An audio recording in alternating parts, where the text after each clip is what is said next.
Good afternoon guys. So nagbalik lang kita diri kadali no sa Santo Rosario. Kay rebuilt diri ang Casa de España nga nga casino bla. Ang daan yung mga early 1900s nga casino gin rebuilt ni Jose Marichan.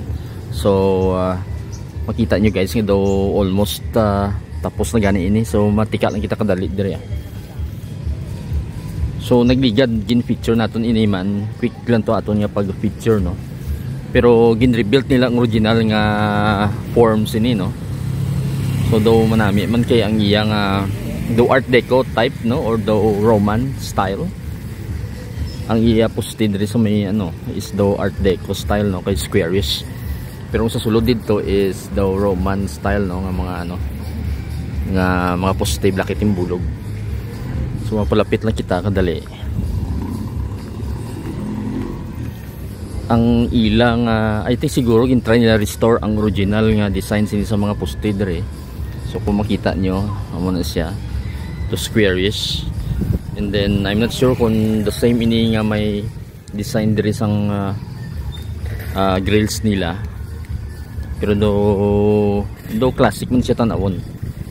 So at close up look, kung tanawon nyo guys ang iyang year bala 1926. So currently it's 2025. So kung tanawon naton mangin 100 years na ini next year kung ibasihan natin ng original sining structure So makita nyo dira 1926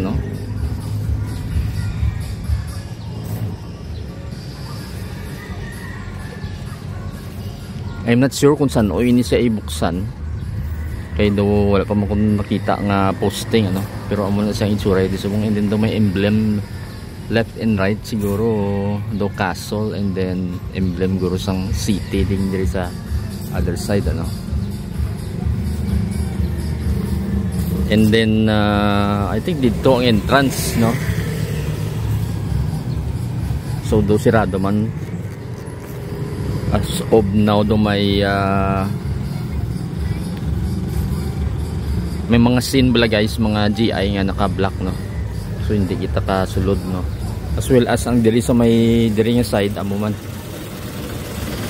may gate na di pero medyo sirado sa bukas siya actually pero wala nakita nagsulod pasulod pero manami man ang iyang area dako gali ni siya siguro do mga lapit guro 2,000 square meters ini. So closer look lang liwat. So nagtika lang kita diri para makita nyo guys nga do almost complete na siya.